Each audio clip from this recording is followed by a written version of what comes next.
Hello and welcome to another video. I'm Maz and today I'm in Fishguard.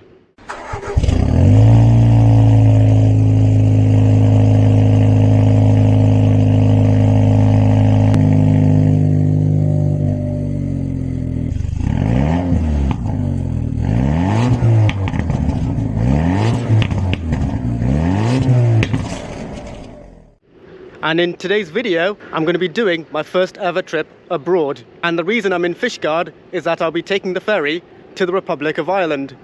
This is my current point of view.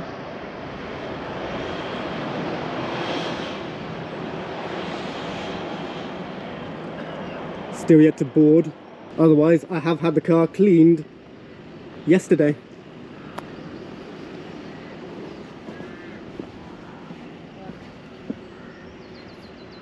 Okay, I'm on the ferry now, and it's going to take 3.5 hours to get to Ireland. Now, normally we would have been in a Stena line, but right now we're in a Ben Macree. We're actually on the Isle of Man ferry to Ireland. There's the car. There's the view. And apparently the alarm has already gone off about 3 times since boarding. There's Fishguard over there. Or Goodwick. So I'm going to be on this for another 3.5 hours. Very windy here at the top as well. Spending the next 3.5 hours on the ferry, or should that be 3 hours? Because the ferry did arrive in Rosslare early actually. And even though we were on the Ben Macree as opposed to a Stena line, my experience on the ferry has been brilliant. The hospitality was also great. The crew have been very helpful and friendly. And the overall experience was positive. And thankfully the weather was very good all week. As you can see from here, just blue sky and blue water. And as seen on earlier clips of this video, the F-Type was conveniently placed so it can be seen from the balcony.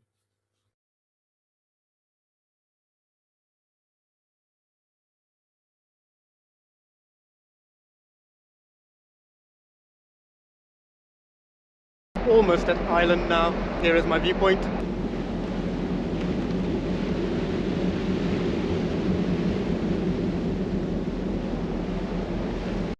And this is my view of the ferry arriving at Rosslare Harbour.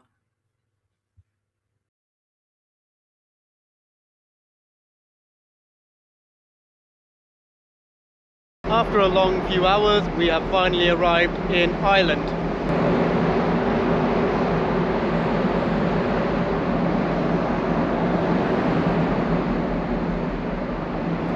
Luckily the weather has been brilliant all day.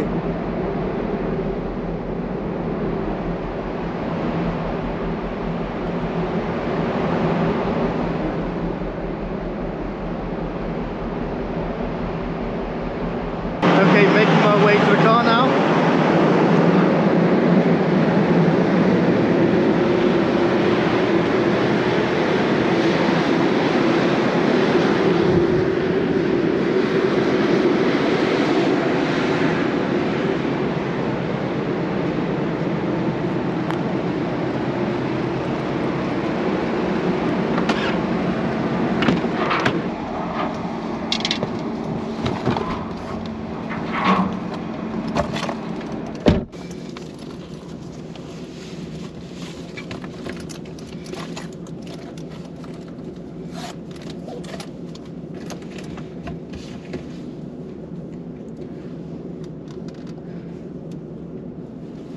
Still very sunny here. Let's hope it stays like that throughout the journey to our hotel.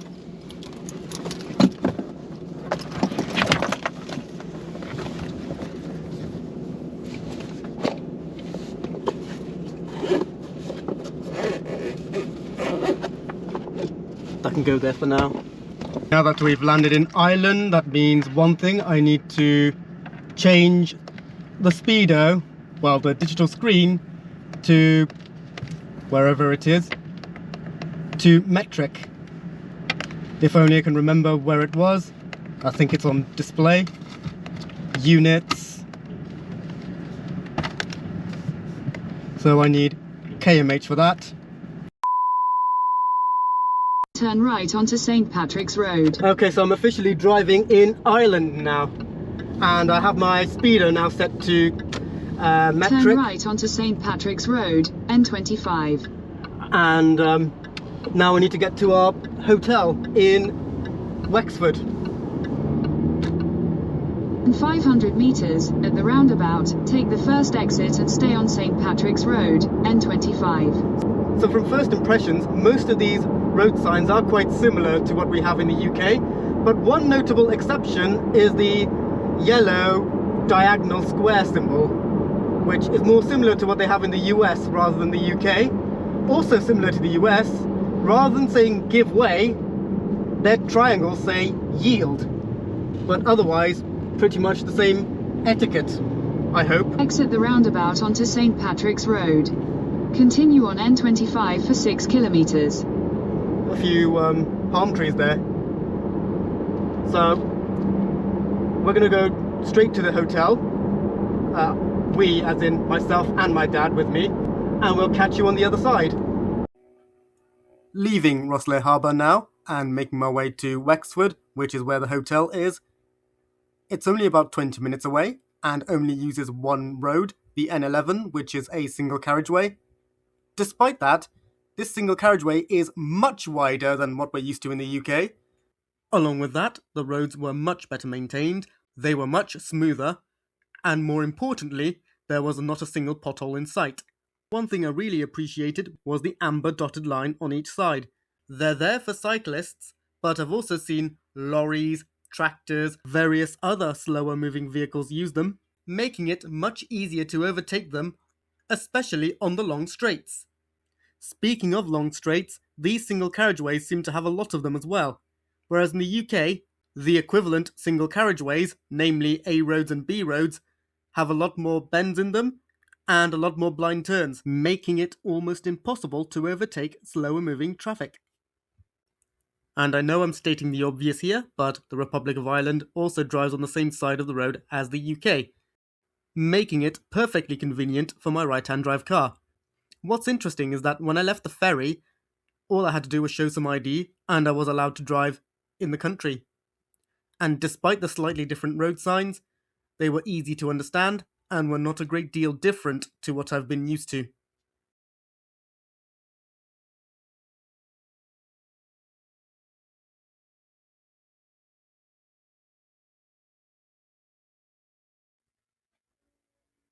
We were already planning for the next 4 days.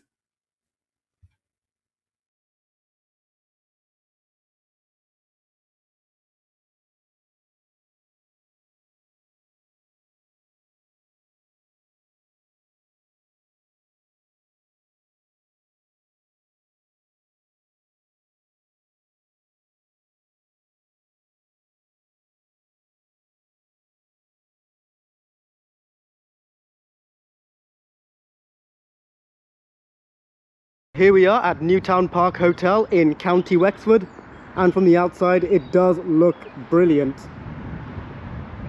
Making my way to my room 248. Got my mandatory Heritage Jaguar bag and my LV crossbody bag. There we are, 248. Back down, scan the card. Yep, it's worked. Open the door.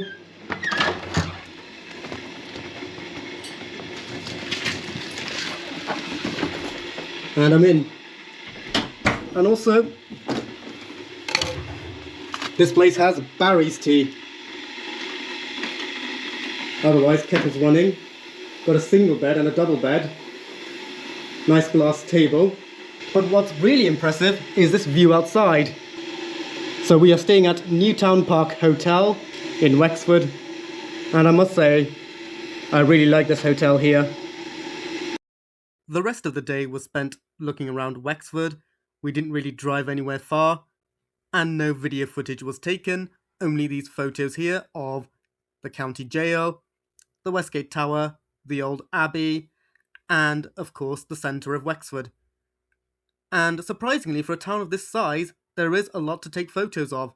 Even though I did not film it, One thing I've noticed in the Republic is that the traffic lights go from red directly to green. There's no red and amber in between.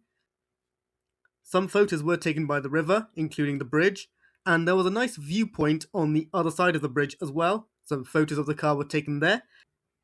There were also various car dealerships on the other side of the bridge, and because we weren't in the UK, when we were by the garages, they had an Opel dealership there, linked to Citroën.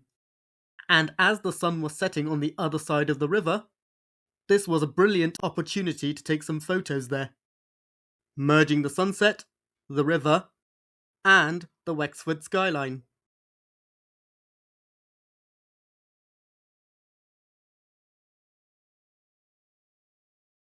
Eventually, we had to find somewhere to have food, and we did find a nice Mediterranean restaurant called Iskender Grill. We each ordered a kofta, and I must say I did enjoy their meal. And interestingly, whilst I was taking pictures of the F-Type in various parts of Wexford, a McLaren Artura spontaneously passed by. Unfortunately, the camera couldn't focus. Okay, day 2 of being in Ireland, so we got onto the M11 and went northbound straight towards Dublin, though we did stop at a service station halfway. But other than that, this was basically our Dublin day. And just like yesterday, the weather was very sunny. So here we are, exiting the M11 motorway. Not the M11 that goes through Colchester, but the M11 that takes me to... But the M11 that goes from Wexford to Dublin. So let's see what the service stations are like here in Ireland, shall we? So not at a giveaway, but at a yield again. The service stations are a certain distance away from the motorways. And one thing I've noticed about the motorways, at least in the case of the M11, is that they're more 2 lanes rather than 3.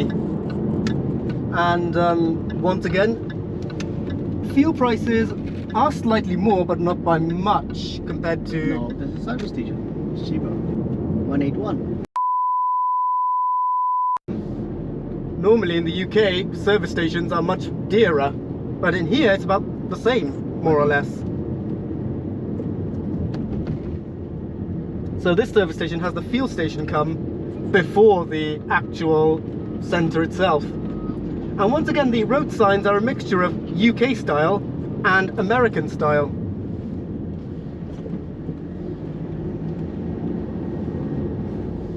And generally the cars here in Ireland are about the same. The only difference is that I'm seeing a lot more Toyotas here, old Toyotas, about 10 years old. And the specifications on their cars look a bit more base model-y. Okay, found a parking space. So reverse in. And this service station is called Circle K.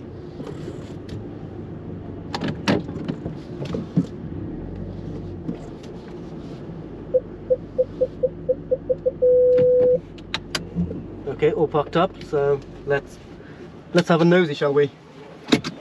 So finally at the service station, and finally parked up. And on camera at least, the car really stands out. Otherwise, let's go into the service station. Stepping inside Circle K services now, or should that be Gory services? This particular one had a play area for kids. And there was a map next to it as well.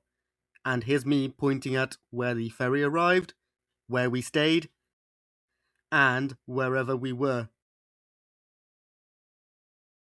And here's me and the cappuccino. Outside the service station now.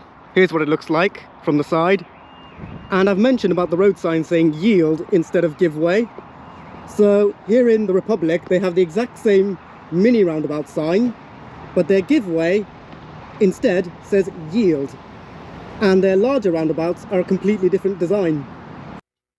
Finally arrived in Dublin, and not much video footage was taken whilst we were there. We just had a basic day trip. And even though lots of photos were taken, there were only 2 pictures of me due to how busy Dublin was at the time. That being said, I did enjoy the city. It does somewhat remind me of both London and Cardiff put together, but it's nowhere near as big as London. In fact, Greater London has a higher population than the whole of the Republic of Ireland. So even though Dublin was busy, it was still manageable. And even though Dublin is the largest city and the capital, the city centre was not too far away from the countryside. Honourable mention: Google's European headquarters is also in Dublin. Dublin Portal was certainly something very interesting. It showcases people from other parts of the world. If I had to pick a favourite attraction, it would have to be the Spire. Finally, our time in central Dublin was concluded with pasta from Pera restaurant, and if you are in central Dublin, I do recommend this place.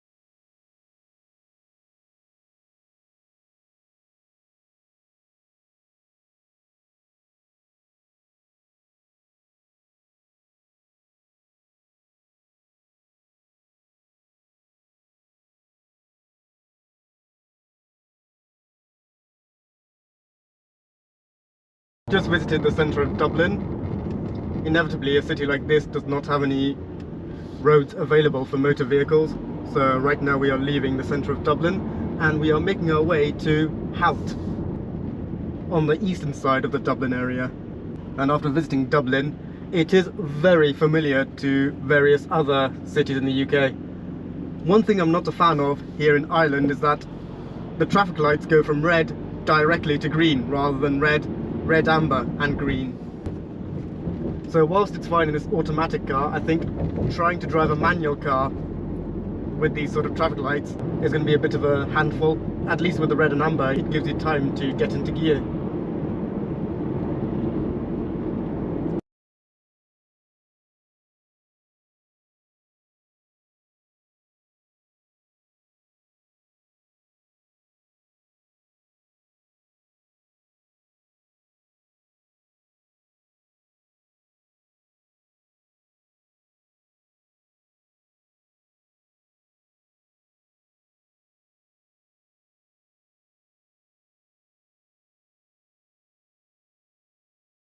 I've got the typical stop-start traffic here, but I think after the next right-hander I'm going to be leaving the built-up area completely. Looks like we're in a very scenic part of Dublin. We're at East Point, and over there there's lots of greenery by the riverside.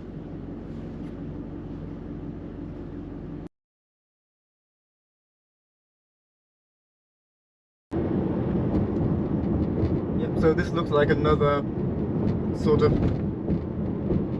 borough of Dublin with all these shops along here and the river on the other side.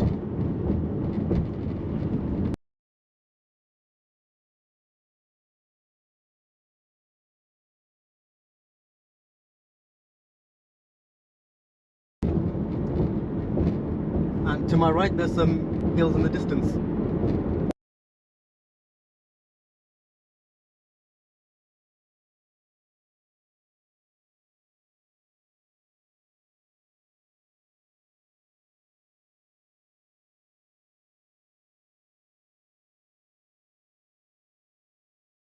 Okay, I think we've arrived at our destination, Hout Castle.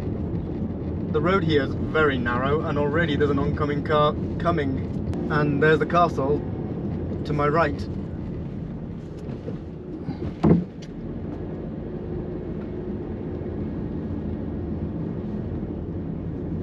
It's broken.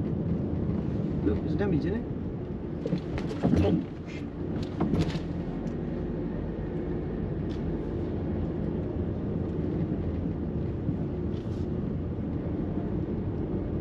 going.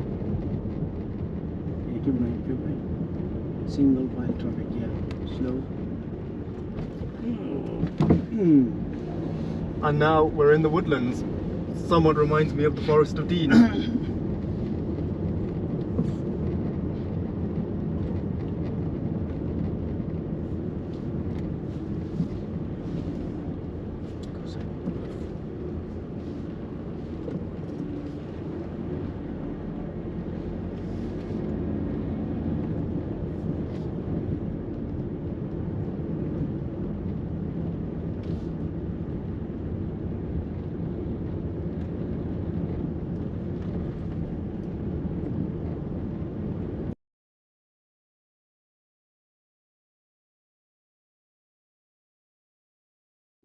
Okay, I think we've arrived at our destination.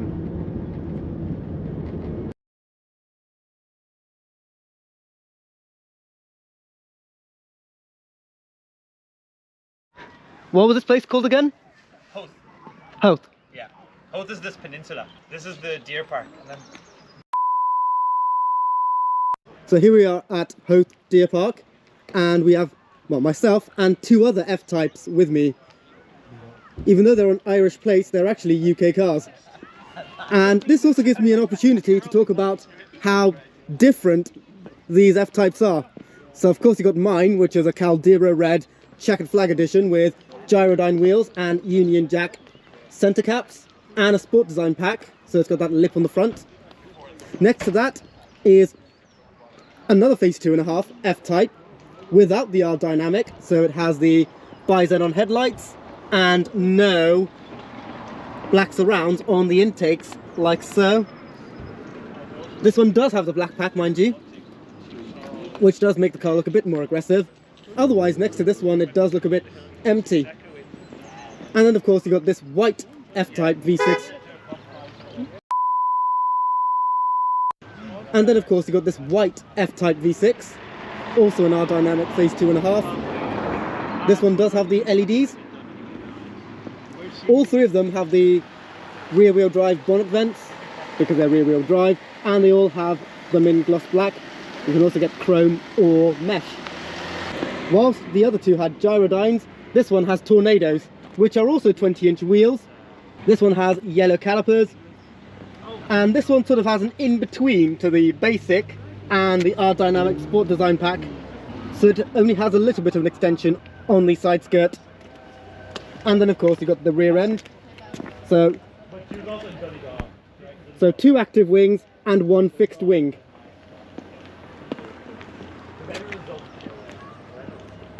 So coming inside, having to go the passenger way for this. So obviously it's got these floor mats from Turkey, these kick plates illuminate in red, bespoke to the checkered flag, and this car has the performance seats, which means this car also has the extended leather all over the dash.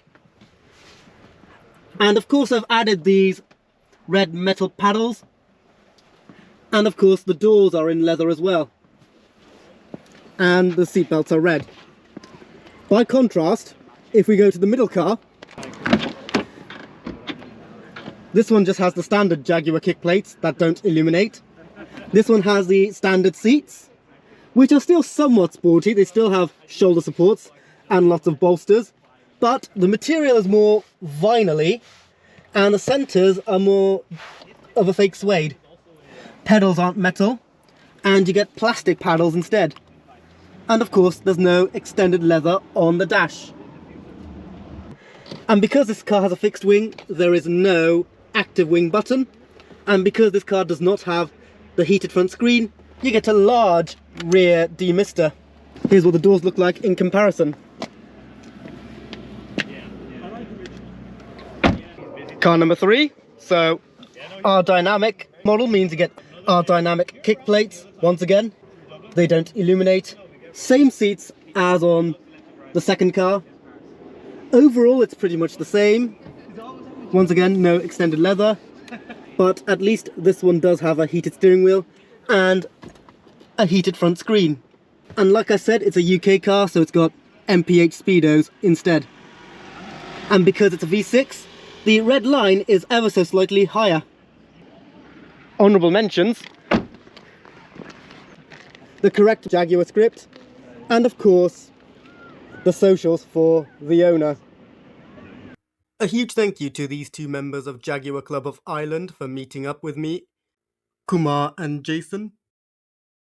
It was a pleasure to meet the two of you and have this quick photo shoot, and due to how late in the evening this was, I was unable to stay any longer.